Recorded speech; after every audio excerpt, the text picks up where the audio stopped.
Semangat pagi, teman-teman. Kali ini kita akan pelajari tentang critical path method, ya sebuah metode dalam project schedule management under PMP, Project Management Profesional. Ya, di sini kita akan pelajari tentang istilah-istilah utama, contoh perhitungan, dan dampak perubahan durasi pada aktivitas.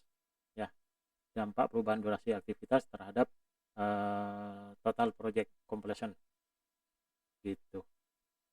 Oke, kita lanjut ke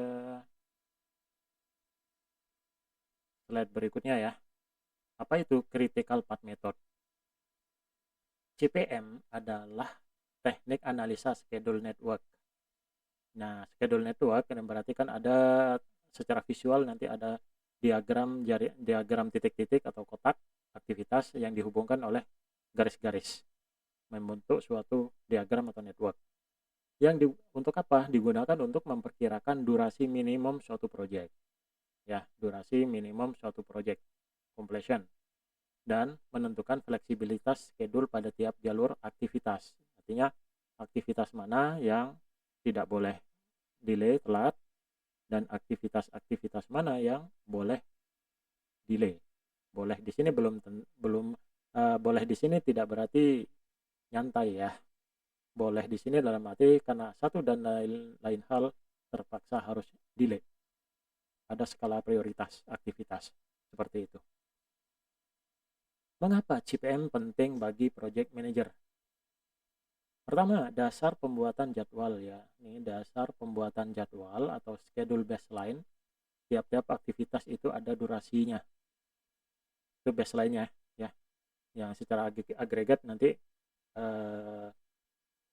membentuk suatu total schedule dari project. Sehingga dengan schedule baseline tersebut menjadi realistis. Dengan kata lain tidak kira-kira project ini selesai kapan. Jadi nggak kira-kira lagi. Kalau sudah ada schedule baseline-nya tiap dari aktivitas. Oke, yang kedua adalah alat bantu kompresi jadwal. Karena satu dan lain hal, misalkan harus dilakukan percepatan suatu project. Misalkan sudah terjadi delay nih, sementara target completion milestone-nya udah mau tercapai, belum completion total sih, tapi ada milestone yang harus tercapai, maka harus diadakan percepatan. Percepatan di sini ada dua yang dikenal di PMP, crashing sama fast tracking. Crashing itu nambah resource atau nambah orang, otomatis nambah biaya seperti itu. Yang kedua adalah fast tracking. Fast tracking ini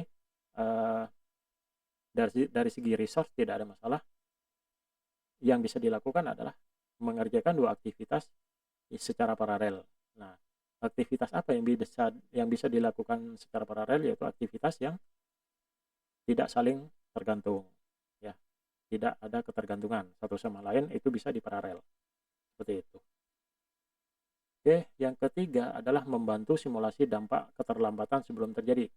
Nah, jadi kalau misalkan kita kedeteksi ini terjadi isu dari suatu aktivitas ini bagian dari proyek ya, ada isu aktivitas tersebut yang menyebabkan aktivitas tersebut menjadi terdelay, maka aktivitas tersebut plus delay-nya itu kita masukkan di diagram di network, aktivitas network, dan dihitung kembali apakah ada dampak terhadap completion timeline dari proyek secara keseluruhan. Seperti itu. Terus yang keempat adalah menjadi acuan keputusan alokasi sumber daya. Nah, ini masih terkait dengan yang poin nomor 2 ya. Masih terkait dengan poin nomor 2. Kalau misalnya butuh percepatan ternyata dan sumber dayanya kurang, maka harus ditambah pakai crashing, nambah orang. Atau kalau butuh percepatan, sumber dayanya ada, artinya timnya ada, maka bisa dilakukan fast track, paralel, aktivitas paralel, seperti itu. Oke, menentukan jalur critical path, rangkaian aktivitas terpanjang dari awal hingga akhir proyek. Terpanjang ini terlama ya maksudnya ya, bukan terbanyak, aktivitas terbanyak dalam satu rangkaian paralel. Seri rangkaian seri gitu ya. Nanti jelasnya ada di contoh diagram di slide berikutnya. Menghitung durasi proyek, estimasi waktu tercepat penyelesaian proyek. Jadi dengan diagram tersebut kita bisa menghitung estimasinya ya, estimasi waktu tercepat penyelesaian proyek. Menghitung float atau slack dari tiap-tiap aktivitas ya. Apa slack itu lama aktivitas boleh tertunda. Berapa lama sih? Berapa hari? Berapa jam? Bukan jam sih betulnya, hari, lebih ke arah hari. Berapa hari suatu aktivitas itu boleh ditunda tanpa menggeser total timeline project secara keseluruhan. Seperti itu. Itu float atau slack. Yang keempat adalah fokus. Yang keempat, fokus pengelolaan resiko. Nah, aktivitas yang punya float 0 itu disebut aktivitas kritis. Itu harus menjadi prioritas pemantauan PM. PM harus punya concern yang sangat tinggi terhadap aktivitas-aktivitas yang floatnya 0. Nah, float itu harus dihitung ya. Dihitung. Oke, kita lanjut ke slide berikutnya. Ya, ini beberapa istilah ya. Beberapa istilah terkait dengan CPM, activity, durasi, udah umum ini ya, aktivitas, durasi, predecessor itu adalah aktivitas yang harus selesai berjalan dimulai terlebih dahulu dan harus selesai sebelum aktivitas berikutnya itu dimulai. Jadi sebelum ya. Successor itu sesudah, yaitu aktivitas yang bergantung pada penyelesaian aktivitas sebelumnya. Jadi aktivitas yang sekarang itu harus selesai dulu baru bisa lanjut ke aktivitas berikutnya gitu. Baik predecessor maupun successor ini adalah dua aktivitas yang saling tergantung, punya interdependensi. Nah, terus yang selanjutnya adalah network diagram. Nah, network diagram ini yang menjadi fokus penglihatan kita ke depannya ya. Diagram aktivitas berisi daftar aktivitas dimodelkan dalam sebuah not atau kotak dan panah sebagai hubungan antar aktivitas. Milestone ini titik penting jadwal ya, durasinya 0. Jadi milestone itu bukan aktivitas, tapi dia hanya penanda milestone. Ya, dia tidak punya durasi. Nah, milestone ini saya yakin tidak asing, sudah familiar ya buat teman-teman. Milestone. Oke. Forward pass, backward pass. Forward pass itu perhitung. Ini proses menghitung. Ya, perhitungan maju dari kiri ke kanan dari aktivitas pertama sampai aktivitas terakhir untuk menentukan early start dan early finish tiap aktivitas. Backward pass itu dihitung dari kanan ke kiri, dari aktivitas terakhir ke aktivitas yang pertama. Gitu. Tujuannya untuk menentukan late start dan late finish-nya. Late start dan late finish. Oke, selanjutnya early start dan early finish. Waktu tercepat aktivitas dimulai dan tercepat aktivitas selesai. Ya. Early start berarti kan early finish itu early start tambah durasi. Late finish, late start tambah durasi. Ini logik aja ya, logik ya. Finish yaitu start tambah durasi.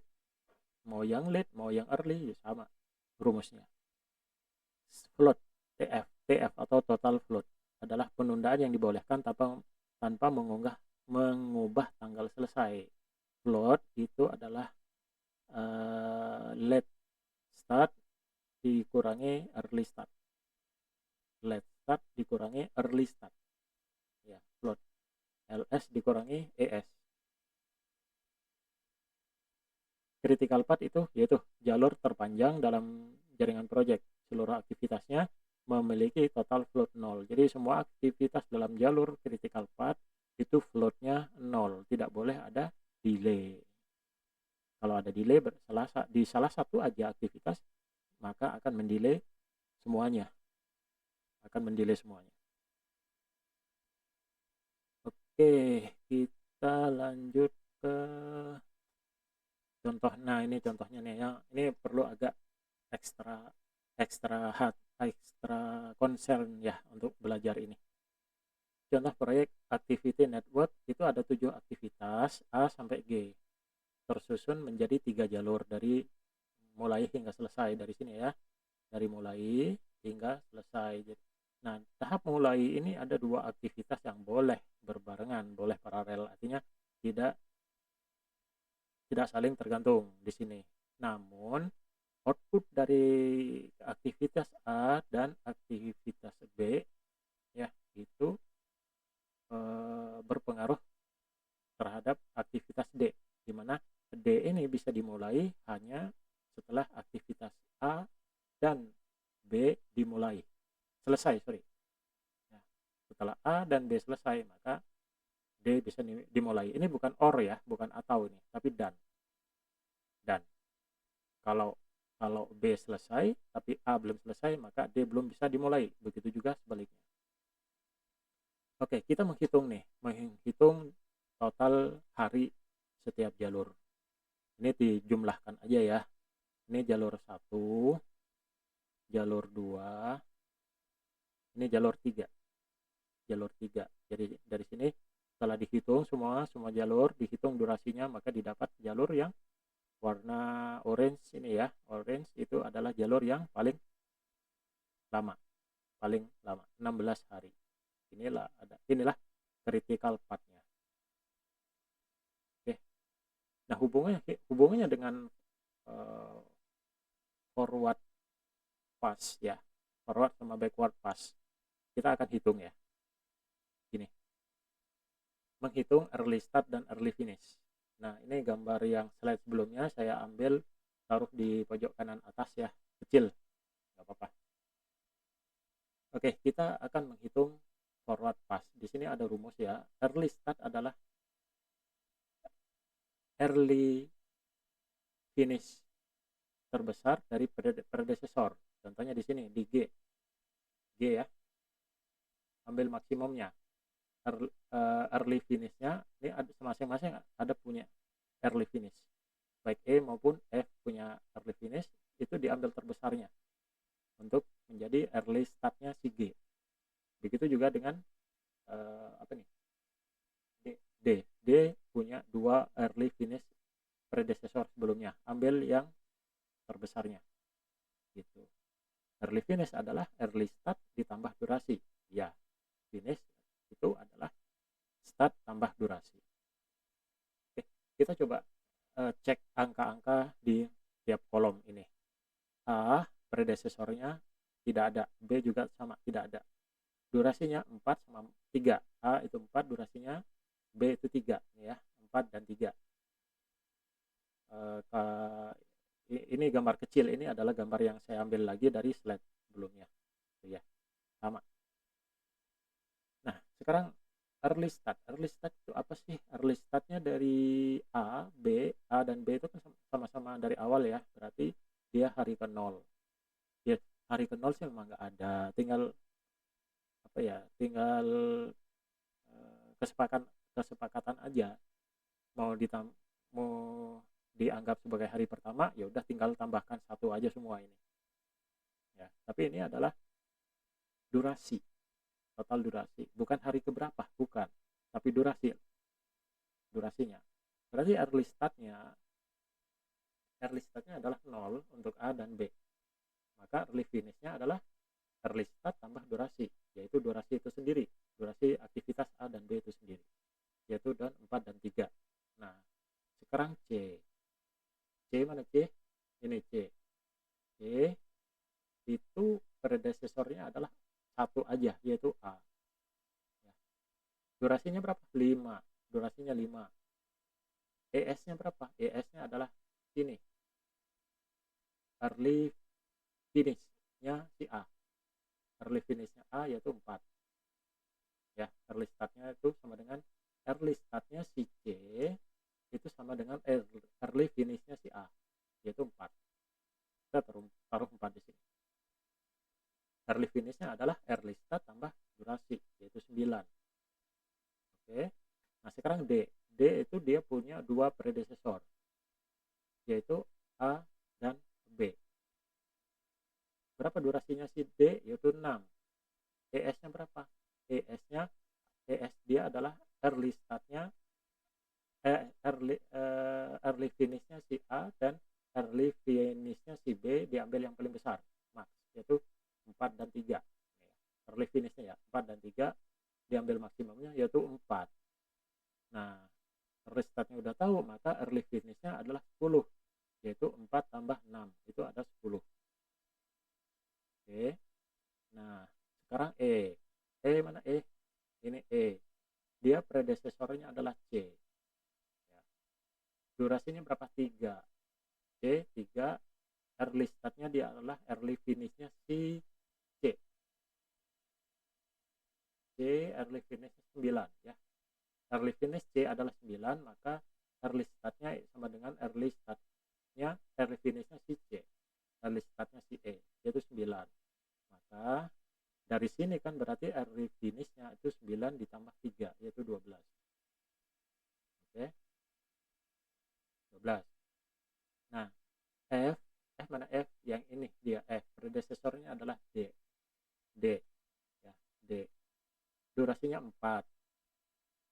Early start dari D itu adalah early finishnya dari early startnya si F itu adalah early finishnya si D early finishnya adalah 10, maka early startnya adalah 10.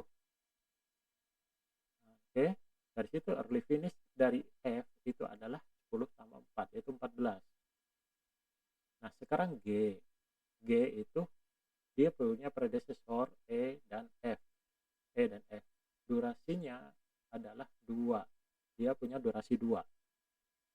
Nah early startnya ambil yang maksimum dari early finishnya si E dan F yaitu 2 maksimum dari 12 dan 14 adalah 14 yaitu 14 itu early startnya. Maka early finish dari si G, early finish dari si G itu adalah 14 ditambah 2 ya 16. Oke, gitu cara menghitungnya ya. Nah dari sini masih mungkin belum begitu kebayang kan, habis ini angka-angka yang ada di tabel itu ditaruh di sini di network diagram ini ya. Oke, ini angka-angka tadi ya, ini rumusnya. Durasi yang di aslinya saya hapus, saya taruh di bagian durasi ini ya. Satu kotak ini itu ada early start, durasi, early finish. Dari tabel tersebut, angka-angka tabel tersebut dipindahin jadilah seperti ini. Ini tabel yang di slide sebelumnya adalah ini sama. Ini sama ya. Tabel ini angka-angkanya dipindahin ke sini, ke network. Ya.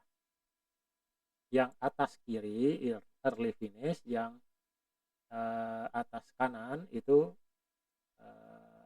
early start, bagian sini early start, yang ini early finish ya kan, early finish. Oke, nah sekarang kita akan menghitung backward pass. Oke, backward pass.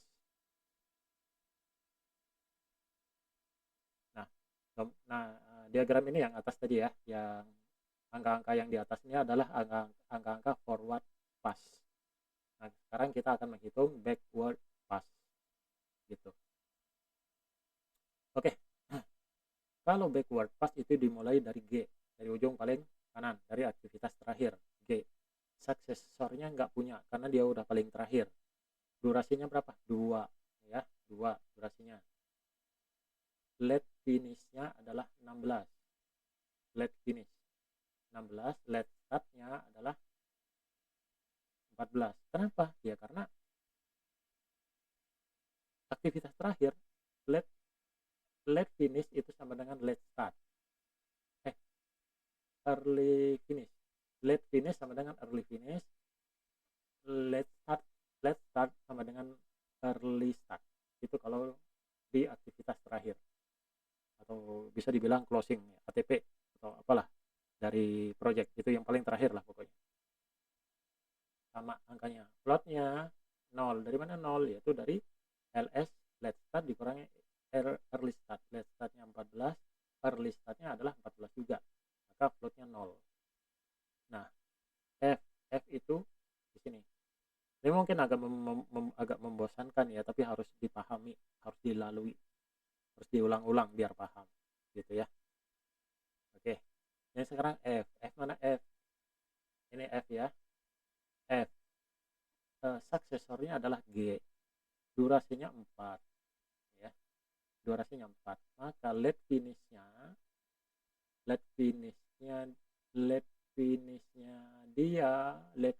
dia adalah late startnya. Late finishnya dia sama dengan late startnya si G. Berapa? 14. Ya, late startnya G 14. Late startnya dia di sini. Late startnya dia adalah 14 dikurangi 4, yaitu 10. 10 ya. Floatnya sama pakai rumus float ini menghasilkan 0. Oke. Kalau floatnya 0, maka dia termasuk status aktivitas yang kritikal. Oke. Nah, sekarang G. G ini mana G? Sorry. Ini suksesornya adalah G. Maka late finishnya sama dengan early finishnya si G, yaitu 14. Ya. Durasinya 3, ini 14. Nah, late startnya adalah 14 kurang 3, maka jadi late start 11. Nah, sekarang floatnya berapa? Late start kurangin early start. 11 dikurangi 11 dikurangi 9. Ya, early start. Maka 2, floatnya 2. Kalau floatnya tidak 0, maka dia termasuk non kritikal. Artinya aktivitas E ini bisa ditunda 2 hari. Karena satu dan lain hal, resource-nya dialokasikan untuk yang lain, maka aktivitas E ini bisa ditunda completion-nya. Ya, ditunda dimulainya selama 2 hari. Nah, sekarang D. Mana D? Ini D ya. D itu suksesornya adalah F. Durasinya D itu 6. Durasinya 6. Late finishnya yang ada sini, late finishnya itu sama dengan early startnya F. Late oh iya, late startnya si F 10. Kita di mana tadi ya? D ya. Di D ya. Yaitu 10 taruh di sini. Nah, late finish, late startnya berapa? 10 kurang 6, yaitu 4. Nah, 4 itu late startnya di sini 4. 10. Nah, maka 4 dikurangi 4, 0. Late start dikurangi early start itu 0. Maka dia kritikal.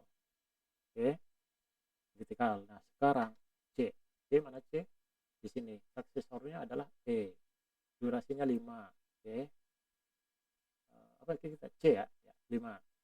Maka late finish itu di mana? Late finish di sini, late finishnya sama dengan early start. Late start ya, late startnya late start 11 ya, 11 taruh 11 di sini. Late finishnya si C 11. Nah, late startnya berapa? 11 kurang 5, yaitu 6. Nah, sekarang floatnya berapa? 6. LS-nya 6 dikurangi ES. ES-nya 4. 6 dikurangi 4, 2. 2 berarti non kritikal. Nah, sekarang yang A. Yang A itu punya 2 suksesor. 2 suksesor. Nah, late finishnya ambil LS terkecil dari suksesornya, ambil yang terkecil ya. Suksesornya C sama D. C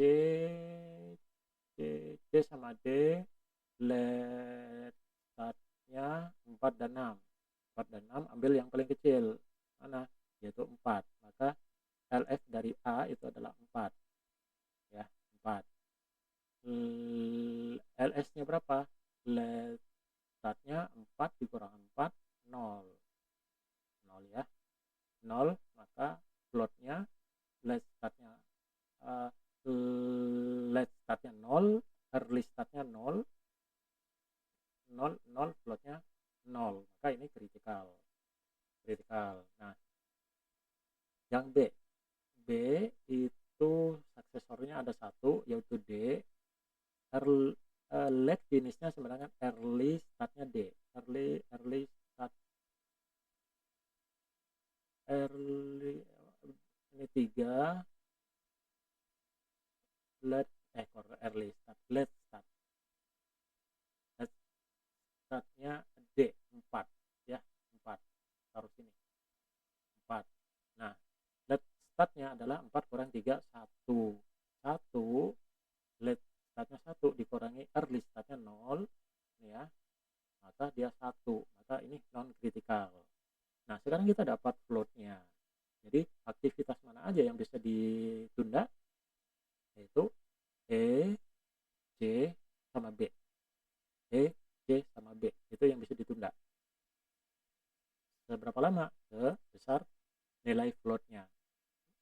Sementara apa nih yang 0? 0 itu yang tidak boleh ditunda karena masuk dalam critical path. Jadi yang critical path itu adalah A, D, F, G. A, D, F, G. Gitu. Oke. Ya. Jadi harus diulang-ulang, terutama yang backward pass ini agak lumayan susah. Tapi tetap dicoba diulang-ulang biar paham.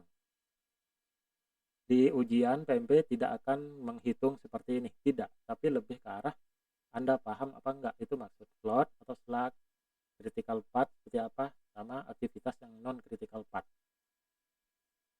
Sama kalau terjadi case urgent, misalkan solusinya apa? Apakah fast tracking apa crashing? Di situ di soal ujian PMP lebih ke arah itu. Paham apa enggak gitu. Ya. Tidak disuruh ngitung-ngitung seperti ini. Oke.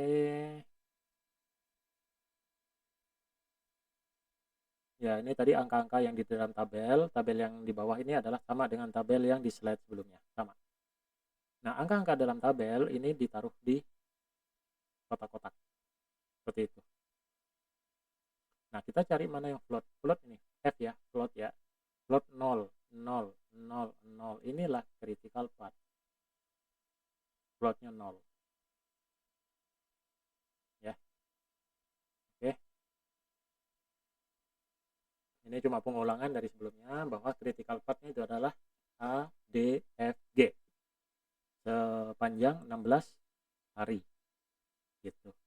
Tidak boleh total float 0 di seluruh aktivitas jalur ini. Artinya tidak ada ruang atau kesempatan untuk menunda aktivitas